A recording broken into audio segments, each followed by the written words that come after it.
From Ogs Mechanics workshop. Today we've got this Discovery, Range Rover Discovery, and we just want to show you why a slight oil leak needs attention. In this situation, this is the timing belt.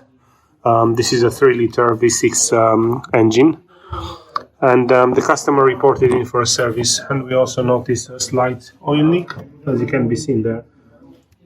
Is an oil leak that comes from the front crankshaft oil seal.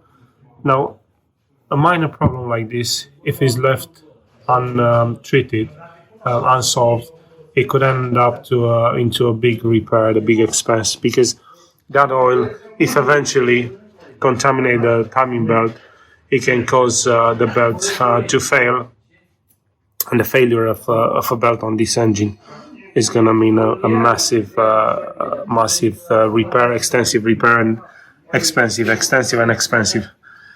So any small fault can lead to a big problem, and this is a case, a good example of such situation. Again, in a glimpse in our activity here in Ogs Mechanics, where we perform repairs and services. So we perform tasks from general services to comprehensive repair, as it is the case here, diagnostic and programming to dealer level.